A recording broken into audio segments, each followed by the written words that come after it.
주신 은혜가 우리 가운데 충만하길 소망합니다. 오늘은 예수님께서 베드로와 또 안드레, 야고보, 요한, 그러니까 갈릴리에서 어부 출신들의 이 제자들을 부르시는 장면들이 이렇게 나오고 있어요. 오늘 그 부분에 대해서 살펴보면서 나를 따라오라라는 제목을 가지고 함께 말씀을 나누고자 합니다. 예수님께서 12 제자를 세우신 것은 모든 공관복음에서 이렇게 쭉 나오는데 마가복음에서 실제적으로 나오는 것은 3장에 가서 나옵니다. 3장에 가서 3장 13절을 보면 또 산에 오르사 자기가 원하는 자들을 부르시니 나온지라 이렇게 나오고 있어요. 그러니까 사실은 예수님을 따르는 무리들이 상당히 많았어요.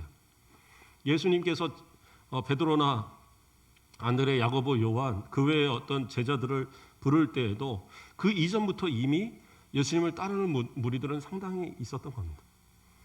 그리고 예수님께서 설교하실 때 보통 몇 명씩이 이렇게 있었습니까? 오병이어의 사건에서 결국에는 떡 5개와 물고기 2마리 가지고 몇 명을 먹인 거예요?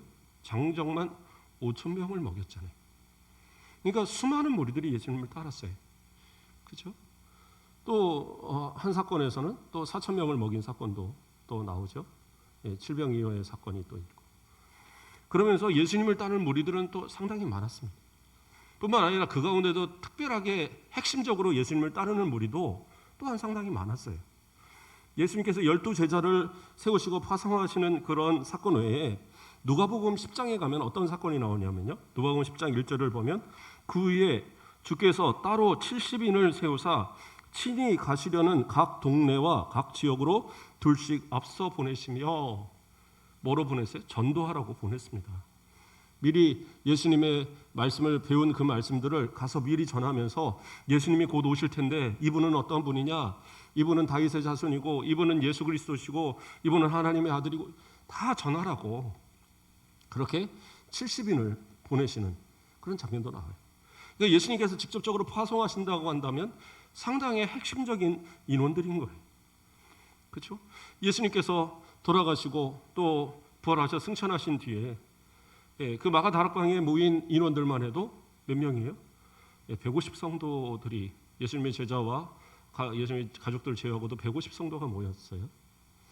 그러니까 상당한 많은 인원들이 항상 예수님을 따랐습니다. 그런데 특별하게 그 가운데 12 제자를 부르신 거죠. 그런데 예수님의 본격적인 사역이 시작하는 갈릴리에서 사역에서 그 사역을 시작하면서 바로 마가는 누구를 얘기하느냐? 베드로와 그 형제 안드레 그리고 야고보와 요한을 부르신 사건을 거기다 집어넣고 있어요. 그리고 이 사건을 봐도 좀 놀라운 것은 뭐냐면 그냥 따라와라. 그러니까 네 하고 따라가요. 그렇죠? 마가복음은 그렇게 기록을 하고 있습니다. 우리가 좀 더 살펴보면 그렇죠? 우리가 방금 읽었던 부분에서 마가복음 1장 17절 말씀을 보면 예수께서 이르시되 나를 따라오라 내가 너희로 사람을 낚는 어부가 되게 하리니 하시니 곧 그물을 버려두고 따르니라. 누가 따랐어요? 베드로와 안드레가 따랐어요. 물론 여기서 이제 시몬이고 예수님께서 베드로라고 나중에 이름을 바꿔주시죠. 그래서 시몬과 안드레가 예수님을 따랐습니다. 그리고 그 다음 절에 이어서 뭐라고 그래요? 19절에서도 조금 더 가시다가 세베대 아들 야고보와 그 형제 요한을 보시니 그들도 배에 있어 그물을 깁는데 곧 부르시니 어떻게 해요? 그 아버지 세베대를 품꾼들과 함께 배에 버려두고 예수를 따라가니라. 이렇게 보면 그냥 예수님께서 지나가다가 너 나 따를래? 네, 따르겠습니다. 이러고 이제 온 걸로 이렇게 생각하기가 쉬워요. 그러나 마가복음은 뿐만 아니라 다른 복음서도 마찬가지지만 복음서에서 직접적으로 설명하고자 하는 그 주된 내용이 아니면 이것을 대단히 함축적으로 때로는 생략해버리고 그렇게 설명을 하고 있는 거예요. 그러니까 마가는 분명히 베드로를 부르신 사건이 중요한 사건이긴 했어요. 그러나 그 중요한 사건이 예수님에 대한 어떤 그런 설명에 대한 사건보다는 그렇게 큰 건 아닙니다. 그러니까 필요했기 때문에 그걸 함축적으로 기록했을 뿐이지 그 내용이 전부는 아닌 겁니다. 이 이야기에 대해서 다른 부분들도 분명하게 이 내용들을 설명합니다. 그런데 이 설명의 내용들이 조금씩 좀 차이가 나타나고 있어요. 근데 우리가 먼저 좀 생각해 볼 부분은 예수님께서 그러면 왜 갈릴리에서 복음을 먼저 시작하셨느냐? 이걸 우리가 먼저 생각해 봐야 될 것 같아요. 갈릴리에서 복음을 전하기 시작했으니까 그러니까 이제 갈릴리에 있는 제자들을 먼저 부르신 것이잖아요. 그러면 예수님께서 갈릴리에서 시작하기 전에 그 어떤 일이 있었습니까? 예수님께서 그 세례를 받으시고 그 다음에 그 시험을 받으신 뒤에 14절을 보면 요한이 잡히신 후에 예수께서 갈릴리에 오셔서 하나님의 복음을 전파하여라고 나와요.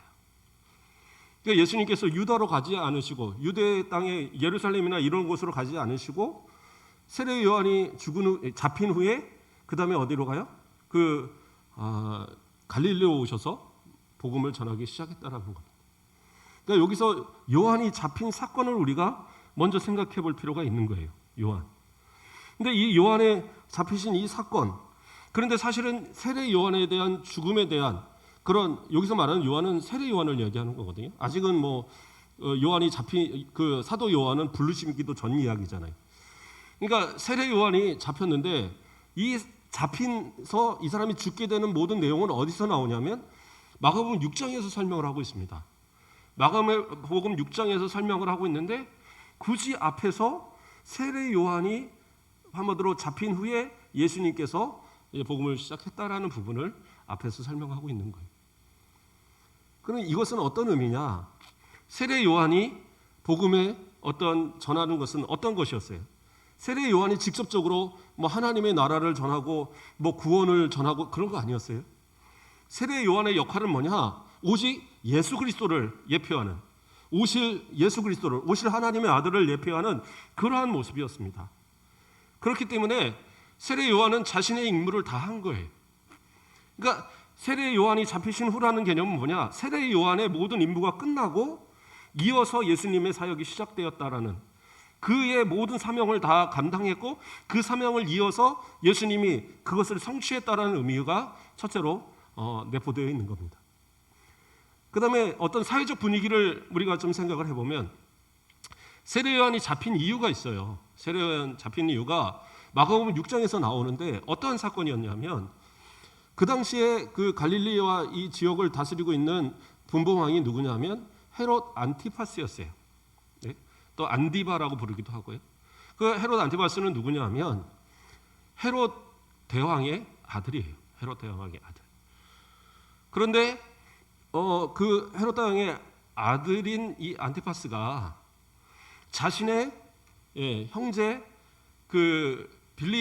헤롯 빌립의 아내인 헤로디아를 자기의 아내로 받아들인 거예요. 그러니까 그게 뭐 문제입니까? 구약 성경에 보면 형수가 형이 죽으면 대신해서 형수한테 그 아기를 갖게 하고 하는 거 그런 거 있지 않습니까? 있어요. 그런 법률이 있는데 문제는 뭐냐면 살아있는 동생의 아내예요. 그러니까 이혼을 한 그런 상태인지 모르겠지만 구약에서는 이혼 자체도 성립이 안 되지만 그러한 어떤 주급이 갈라놓지 않은 상황에서 친족 간의 어떤 그러한 그 결혼이나 이런 것은 허용되지 않습니다. 그런데 또 이제 그 신부는 누구냐면 헤롯의 손녀가 되고, 그러니까 삼촌하고 삼촌하고 조카하고 결혼을 한 거죠. 결혼을 하고 또 이 삼촌과 결혼했다가 이 삼촌과 헤어지고 이 삼촌과 결혼하고, 이거 완전 콩가루 집안이 돼버린 겁니다. 아무리 이제 옛날 고대 시대라고 해도 이게 유대인들에게서는 허용될 수가 없는 그런 어떤 도덕적인 큰 결함이 있는 겁니다. 그러니까 세례 요한이 돌아다니면서 이거는 잘못됐다, 헤롯이 잘못한 거다 하고 막 떠들기 시작한 거예요. 그러니까 그 입을 좀 잠잠하게 하기 위해서, 왜? 그 이스라엘 백성들을 데리고 봉기할까 봐. 왜냐하면 유대의 지도자들은 솔직히 세례 요한을 별로 좋아하지 않았습니다. 왜냐하면 막 회개를 이렇게 외치고, 그 회개하러 나오는 막 바리새인들 보면 이 독사의 자식들아 막 욕하고, 그러니까 좋아할 리가 없죠. 그러니까 오히려 헤롯에게 잡힌 거를 보고 잘됐다라고 생각했을지도 몰라요. 그러나 백성들 사이에서는 그를 누구로 보느냐? 마지막 선지자로 보고 있거든요. 선지자로. 그렇기 때문에 예수님께서도 그런 그 세례 요한에 대한 질문들을 이렇게 하시고 하는 장면들이 나오잖아요. 그래서 그러한 어떤 이유로 인해서 헤롯이 그 세례 요한을 잡아다가 옥에 가뒀어요. 그랬는데 이 헤롯보다 더 기분 나빠했던 사람이 누구냐면 헤로디아입니다. 헤로디아. 여자들이 상처를 받으면, 그렇죠? 예, 뭐 온유월에 설이 내린다고 그랬잖아요. 하늘 품으면. 그러니까 자기 딸 살로메를 갖다가 그 잔치 자리에서 앞에 가서 춤추게 만들어요. 그러니까 그 춤을 추는 모습에 너무 기쁜 나머지 헤롯 안티파스가 네가 소원을 말하면 이 나라의 반이라도 너한테 줄 거야. 그러니까 뭐라고 얘기하느냐? 우리 어머니를 욕한 그 세례 요한 그 목배 주세요. 그러니까 어머니가 시켰죠. 그래갖고 어쩔 수 없이 그 목을 베서 그래서 순교를 하게 됩니다. 이게 성경은 그렇게 기록을 합니다. 그것이 성경적인 어떤 이야기고, 그러나 그 외적인 입장에서 보면 헤롯은 그 아까 말했던 것처럼 그런 어떤 반역되어질 그런 어떤 이 반동의 어떤 그 싹을 완전히 그 없애기 위한 그러한 이유가 어떻게 보면 그 못 이기는 척, 그 약속을 내가 왕으로서 안 지킬 수 없다라는 못 이기는 척 세례 요한을 죽일 구실을 삼은 거죠. 딸이 뭐 움직이면서 뭐 춤췄다고 해서 그 춤 때문에 사람 죽이란다고 죽이겠어요? 그게 아니라 그 책임을 면할 수 있는 그런 구실을 삼았던 겁니다. 그래서 어쨌든 헤롯을 죽였습니다. 헤롯이 세례 요한을 죽였어요. 그러나 마찬가지로 유대의 이 지도자들도 그거에 대해서 반대하지 않았어요. 왜냐하면 백성들은 그 세례 요한을 선지자로 보지만 유대 지도자들 입장에선 자신들을 욕하고 자신들을 저주하는 아주 골칫거리였거든요. 그러니까 잘 죽었다 생각하는 그런 상황. 그런데 그런 유대 지도자들의 그런 어떤 그 눈밖에 나는 그러한 행동들이었는데, 또 세례 요한이 예수님을 오실 메시아라고 지정한 것을 하나님의 어린 양이다 말하고 내 뒤에 오시리라고 말하고 나는 그의 신들매를 한마디로 신발끈을 매기도 나는 감당 못한다 그러고 그러면서 막 증거했던 사람이 예수님이잖아요. 근데 그 예수님이 만약에 유대를 중심으로 이 예루살렘을 중심으로 와서 막 복음을 전하기 시작했다면 십자가를 지시기까지 3년이라는 시간은 갈 곳도 없어요. 한두 달이면 그냥 잡아다가 아마 죽이려고 했을 겁니다. 그래서 복음의 초기에 가장 변방인 저 끝쪽인 그 유대의 그 지역에서 가장 저 위쪽 그 갈릴리 사마리아보다 더 위쪽에 있는 이 갈릴리 지역의 그 한쪽 끝에서부터 예수님은 복음을 전하기 시작했던 겁니다. 그리고 복음의 초기에 사람들을 고치시고 귀신을 쫓고 할 때에 뭐라고 그래요? 이 사실을 아무에게도 알리지 마라. 왜요? 아직은 메시아를 드러낼 만한 그런 때가 아니에요. 복음이 충분하게 전해져야 되는 때이기 때문에, 그렇기 때문에 예수님은 그것을 숨기십니다. 그러나 사람들은 입이 싸요. 계속 이 소식은 온 곳으로 다 흩어지고 결국엔 그것이 흩어지다가 예수님께서 결국엔 잡히셔서 나중에 어떻게 해요? 십자가에. 물론 그때가 되었을 때는 예수님께서 이미 자신이 그리스도이라는 것을, 하나님의 아들이라는 것을 드러내기 시작하셨죠. 그리고 십자가를 지시기까지 이렇게 연결이 되는 겁니다.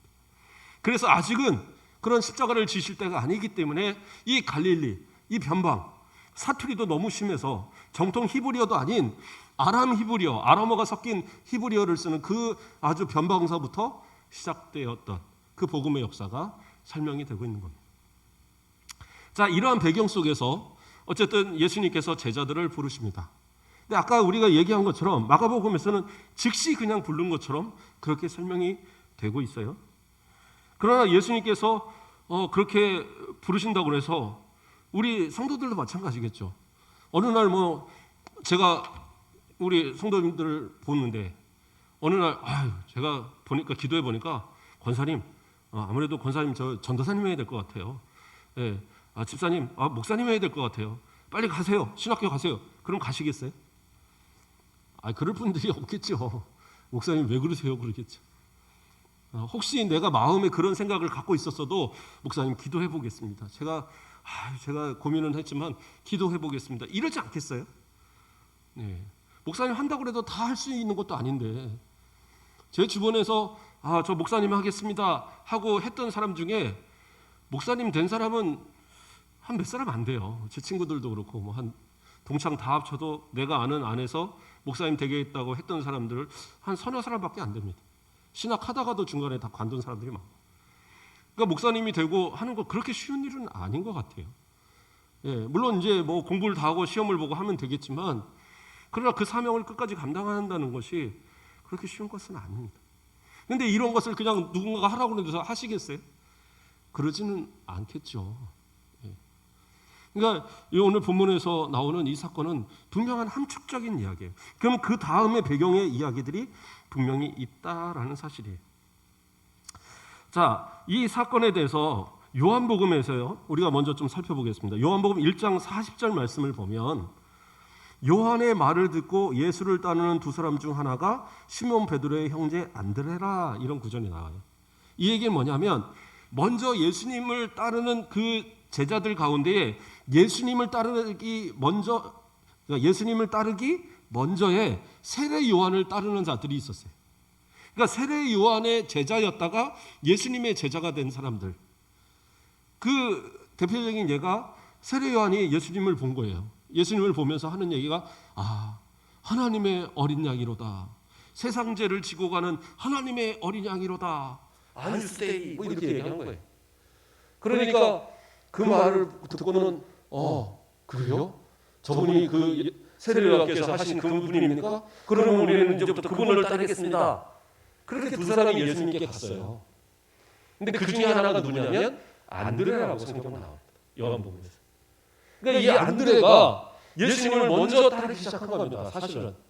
근데 예수님께서 제자로 인정하신 것은 아니에요.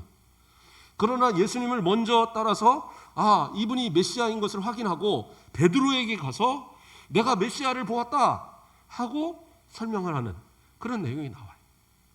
근데 그러고 나서 예수님께서 부르실 때에 예수님을 따르게 되는 그러한 이야기로 나옵니다.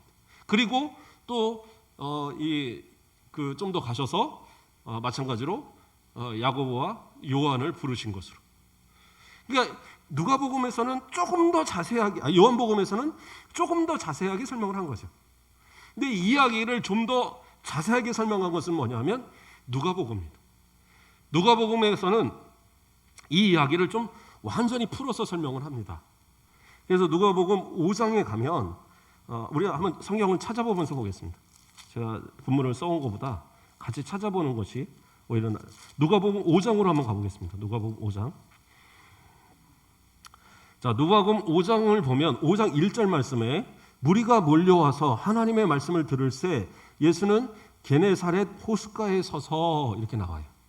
그러니까 예수님이 이 움직이실 때마다 여러 사람들이 예수님을 따랐던 거예요. 그러니까 아직 제자들을 부르기 전에 이미 예수님을 따르는 무리들이 엄청나게 많이 다녔어요. 그러니까 바닷가에서 서 있는 이 사람들을 향하여 설교를 하는데 바닷가에서는요, 제가 좀 신기한 거를 예전에 한번 봤어요. 바닷가에 한번 놀러 가는데 그때 무슨 굴 같은 거 뭐 이런 거를 이렇게 막 캐고 놀았어요. 그냥 뭐 먹지도 못할 건데 옆에 조금 달린 거. 근데 저 멀리 우리 아이가 뭐 굴 까는 거 이렇게 있는 데가 있더라고요. 거기서 있고 제가 한참 떨어진 곳에서 말을 하는데 거기서 몇 마디 하는 말이 꼭 마이크를 댄 것처럼 들리더라고요. 신기했어요. 되게 신기했는데 그러면 생각이 드는 게 그렇겠구나. 예수님께서 바닷가에서 말하면 저는 막 파도 소리에 시끄러워서 어떻게 예수님 소리가 들릴까라는 생각을 했는데 그게 아니라 그 파도에 이 소리가 실려서 오니까 파장이 돼갖고 이쪽에 듣기에는 소리가 정말 크게 들리더라고요. 너무 신기한 경험이었습니다. 근데 아마 이런 이유였을 것 같아요. 그래서 예수님께서 바닷가에 사람들을 앉히시고 배를 빌려서 배로 나아가서 거기서 말씀을 전하시는데 그 말씀이 이제 사람들에게 들리는 거예요. 자, 그러니까 그렇게 할 정도니까 사람들이 상당히 많이 모여 있었던 거예요. 근데 그 배는 누구의 배냐? 누가복음에서 누구의 배라고 나옵니까? 2절 말씀에 보면 호숫가에 배 두 척이 있는 것을 보시니 어부들은 배에서 나와 그물을 씻는지라 예수께서 한 배에 오르시니 그 배는 시몬의 배라. 여기서 말하는 시몬이 누구예요? 베드로예요. 베드로. 그러니까 예수님께서 부르시는 사건 앞에 이 사건이 있었어요. 어떤 사건이냐? 이미 안드레를 통해서 예수님이 누군가는 들었겠죠.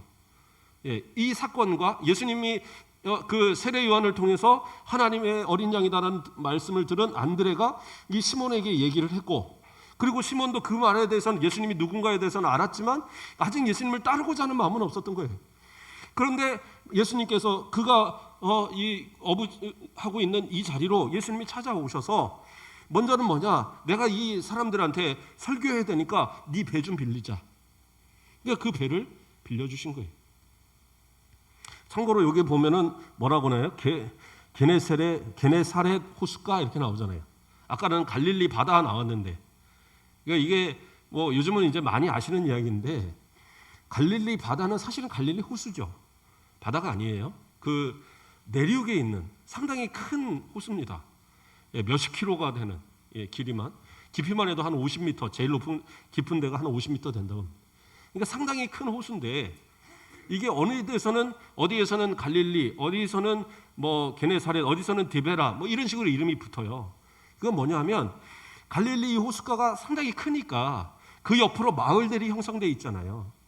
그래서 그 마을들이 형성된 가운데 그 위쪽에 있는 지역이 게네사렛이 있고, 그 밑에 있는 데가 디베라가 있어요. 그렇죠? 그리고 이제 뭐 그런 지역들의 이름이 붙어서 때로는 호수라고 불리고 때로는 이 바다로 번역을 하지만, 어쨌든 갈릴리 바다의 한 지류, 이렇게 한 바닷가에 있는 마을들이에요. 자, 그 게네사렛이라는 지역에 있는 그 바닷가 호숫가입니다. 자, 거기서 배를 빌려서 이제 나갔다가, 그리고 이제 그 말씀하실 때, 그러면 그 배를 누가 끌어다 줬겠어요? 베드로가 끌어다 줬죠. 베드로 배니까. 그러니까 베드로는 자기가 싫든 좋든 예수님이 하시는 말씀을 다 들은 거예요. 그분이 무슨 말씀을 하시는지, 천국 복음에 대한 이야기들을 그는 다 들었어요. 그리고 예수님께서 다시 배에서 내리시면서 하시는 얘기가 뭐냐, 물고기를 어떻게, 이 사람들이 물고기 못 잡은 걸 예수님이 다 아셨어요. 자, 너 깊은 데 가서 그물을 던져라. 딱 그 말을 하십니다. 그렇죠? 여기 보면 이어서 4절 말씀에 말씀을 마치시고 시몬에게 이르시되, 그러니까 말씀을 다 마치셨어요. 그리고 배에서 내려가서 시몬에게 깊은 데로 가서 그물을 내려 고기를 잡으라, 그렇게 말씀하셔요. 그러니까 이 말씀을 듣고, 이제까지 말씀을 쭉 자기도 다 들었잖아요. 그러니까 시몬이 대답하여 이르되, 선생님, 우리들이 밤이 새도록 수고하였을 때 잡은 것이 없지만은 말씀에 의지하여 내가 그물을 내리리이다 하고. 어떻게 해요? 예수님에 대한 그 마음이 이제 생긴 거예요. 예수님에 대한, 이분이 보통 분이 아니다, 그 옆에 형제 안드레가 말했던 메시아가 맞구나라는 것을 그 스스로 깨닫고 있었던 거예요. 그러니까 전혀 뭐 목수시고 전혀 뭐 이 물고기에 대해서 모르실 것 같은 그분인데, 그분이 말씀하시니까 자기는 순종해서 가서 던지겠습니다. 그리고 던졌어요. 뭐 이거에 대해서 뭐 여러 가지 이 물고기가 뭐 낮에는 어디 있고 뭐 이런 얘기도 있지만, 그거 다 떠나서 어쨌든 말씀에 순종해서 가서 했더니 물고기가 막 얼마나 많이 잡히냐 하면 그물이 막 찢어질 정도로 그렇게 잡히는 거예요. 그래서 옆에 있던 또 하나의 배가 있었죠. 그 배까지 다 가득 채우고 그것이 막 찰랑찰랑하면서 막 물에 잠길 것 같을 정도로 그렇게 많은 고기를 잡게 되었어요. 그리고 나서 나왔을 때 어떤 얘기를 하십니까? 베드로가 8절 말씀에 시몬 베드로가 이를 보고 예수의 무릎 아래에 엎드려 이르되, 주여 나를 떠나소서, 나는 죄인으로서이다, 이렇게 하고 있어요. 그러니까 자신의 죄가 생각나고, 이분이 하나님의 아들, 이분이 참 메시아라는 것을 그가 깨닫고 나니까 내가 이 죄에 있는 모습 갖고는 예수님을 감히 감당할 수가 없는 거예요. 그러니까 나를 떠나소서. 왜요? 이 엄청난 사건, 자기의 머리로는 도저히 이해할 수 없는 사건을 눈으로 봤거든요.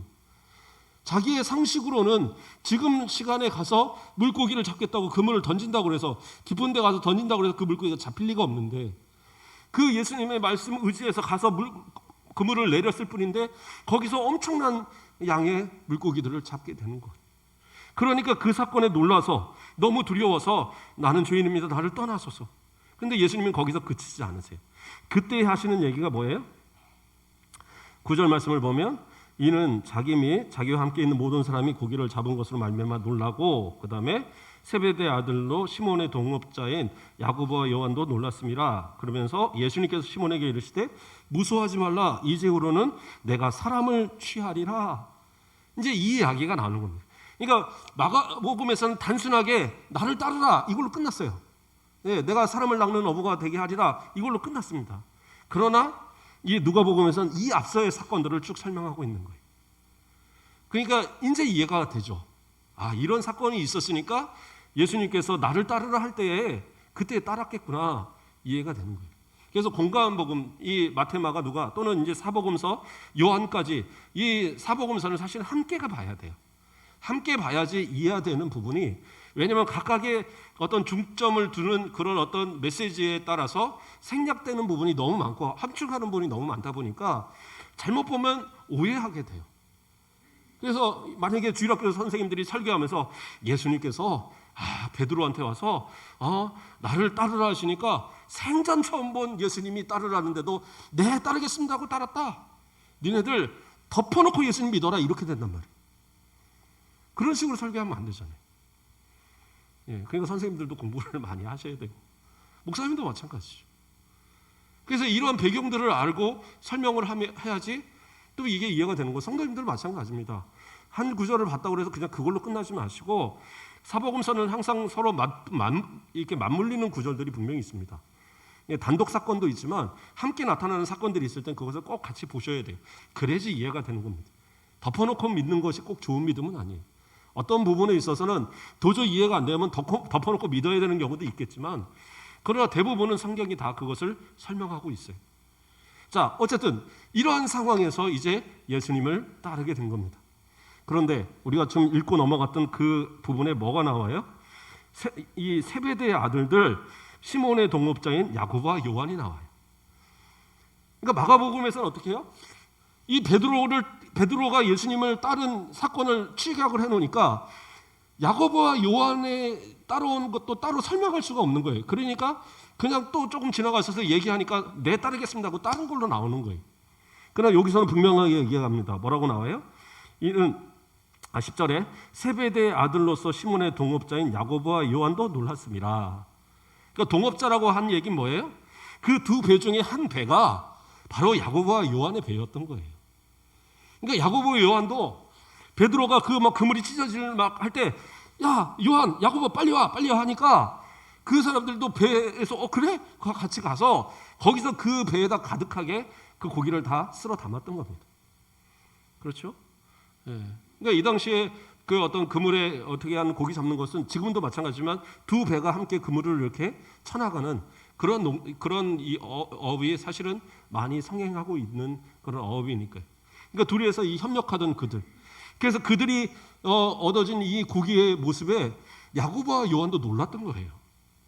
그리고 이 내용에서는 좀 함축적인 부분들이 예수님에서 하신 말씀이, 예수님이 딱 그 사건을 보면서 바로 물고기 잡아오자마자 베드로야, 너 내가 물고기 잡는 사람 말고 사람을 낚는 어부 할 테니까 너 나 따라와. 그러니까 네 하고 가고, 이런 식으로 끝나지는 않았을 거란 말이에요.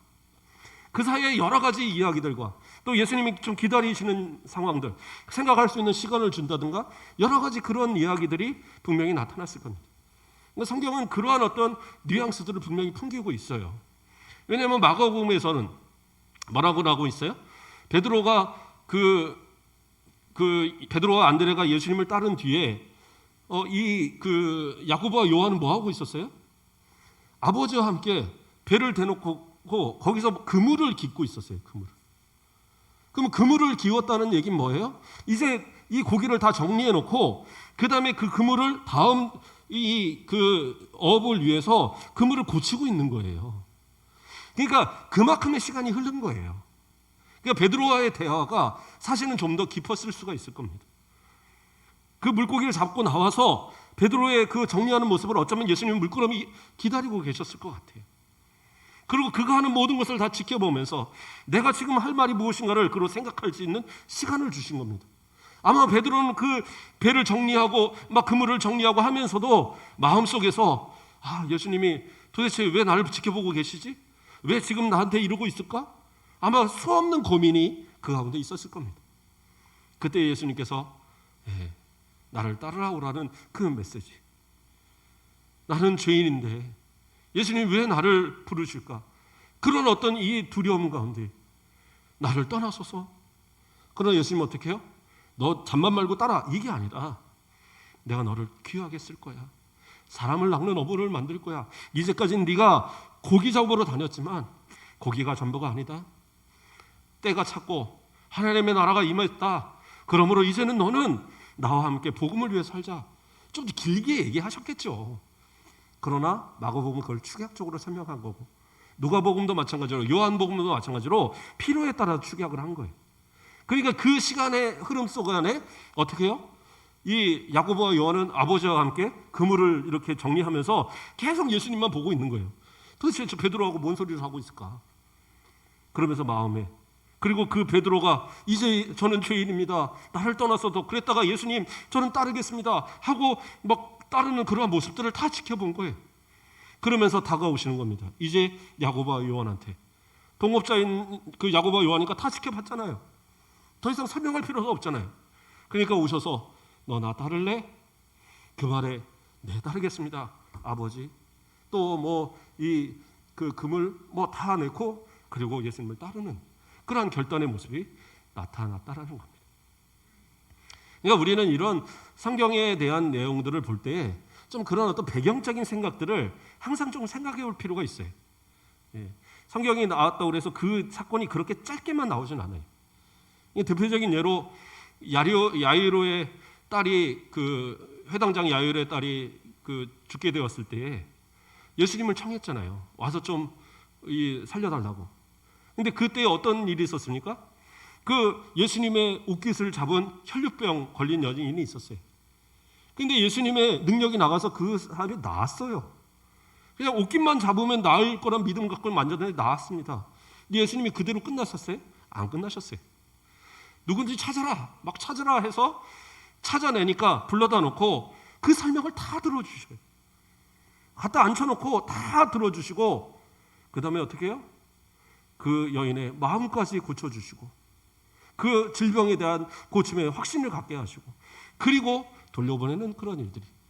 그러니까 그 성경은 아주 간단하게 왔지만 그 사건 사이에 아이는 먼저 죽었고, 옆에서 그 야이로는 막 어떻게 하지 발만 동동 구르고 있고, 예수님은 갈 생각은 안 하고, 제자들도 이거 어떻게 하지 막 하고 있는데, 그 사이에 그 종이 와서 이미 당신 딸이 죽었습니다. 그 정도까지 시간이 흘렀던 거예요. 그러니까 예수님은 어느 한 사람도 소홀히, 어느 사람도 대충 그렇게 하시는 법이 없어요. 그 제자를 부르실 때도 하나님의 계획 가운데, 예수님의 그 계획 가운데 치밀한 모든 환경을 만드시고, 그 마음 가운데서 네, 예수님을 따르겠습니다 라고 할 수밖에 없는 상황을 만들어 놓고 예수님 부르시는 거예요. 그런 역사. 그런데 문제는 뭐예요? 오늘날 만약에 예수님께서, 또 하나님께서 우리에게 나를 따르라고 말을 하신다면, 아무리 이렇게 말씀을 전하고 아무리 이렇게 복음을 통해서 가르쳐 드려도 그래요, 누군가는 따르겠죠, 저 말고, 혹시 이러한 모습으로 살아가는 우리는 아닌가 돌아보자는 얘기예요. 배를 버린다는 거 쉬운 일이 아닙니다. 베드로가 배를 버리고 그물을 버리고 안드레하고 막 가고.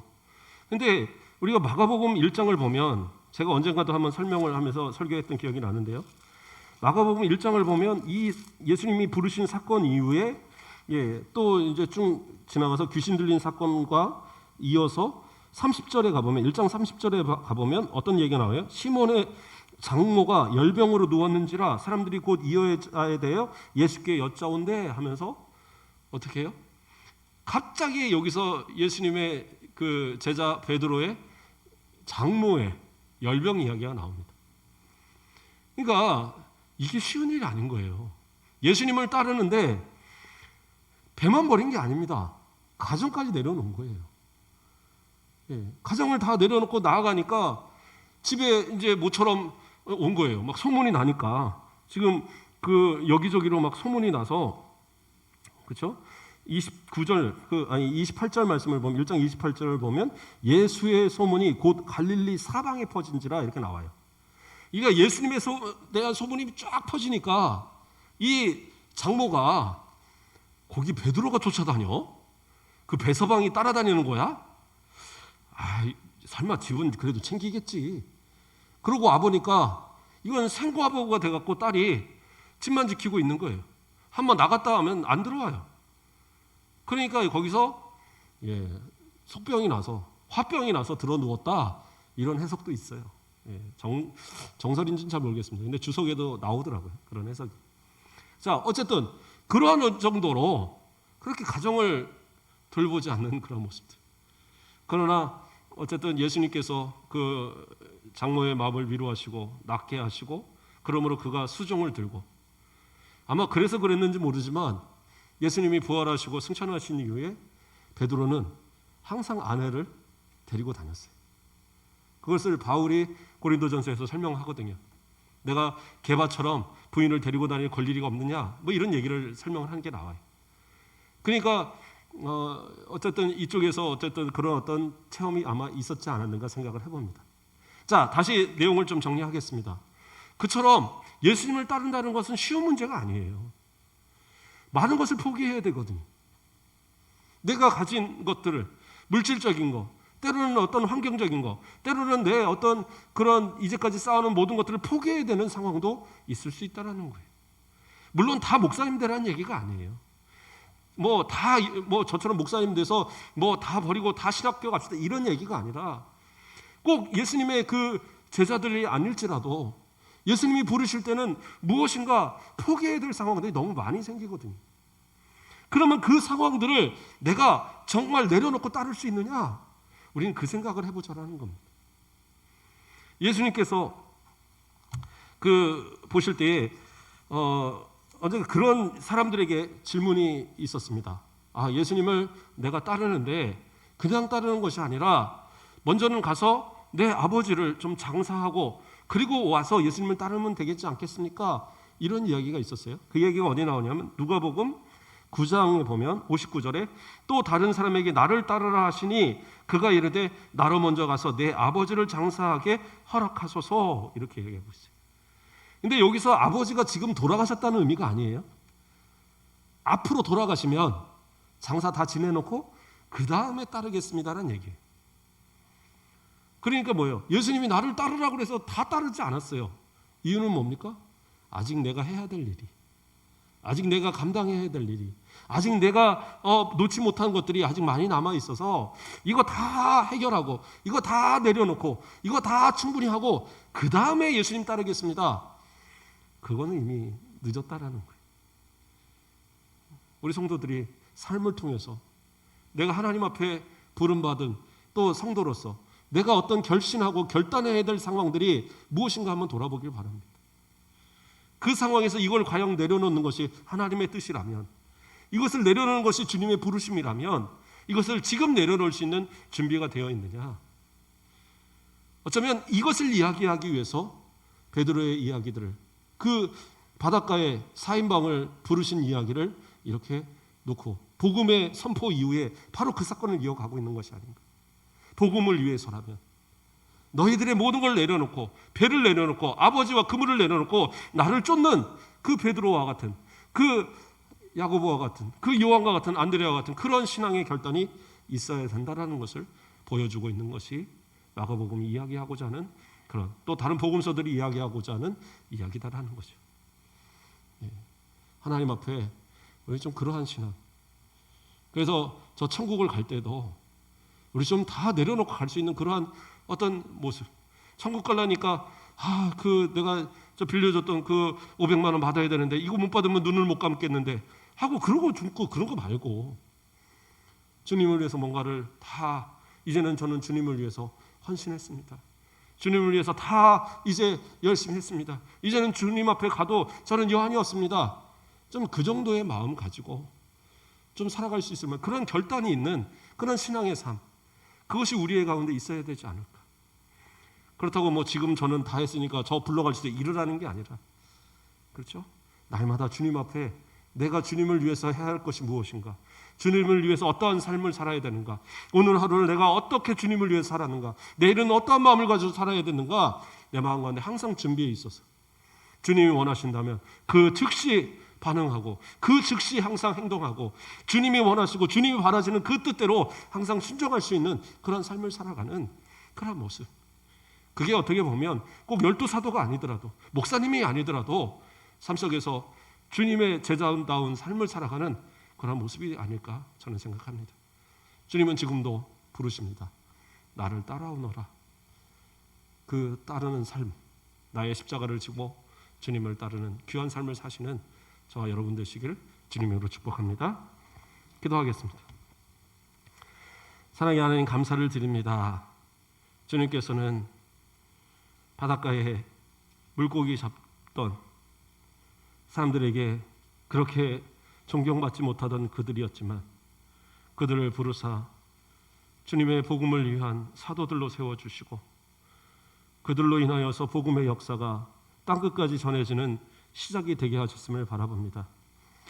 하나님께서 우리를 향하신 그 계획이 어디 있든지 우리도 주님이 부르셨사오니 순종하여 따르는 자들 되게 하시고 세상의 많은 것들이 우리의 마음을 막아서 이것 때문에 주님 앞에 나올 수 없고 이것 때문에 주님을 섬길 수 없고 이것 때문에 순종할 수 없고 헌신할 수 없고 복음을 전할 수 없고 여러 가지 이유로 주님의 부르심을 거부하는 자들이 아니도록 언제나 순종하고 언제나 준비된 마음으로 주님 앞에 사용되어지고 주님을 위하여 목숨도 아끼지 않는 진정한 신앙의 성도들 되도록 인도하여 주시옵소서. 예수 그리스도의 이름으로 기도드립니다. 아멘.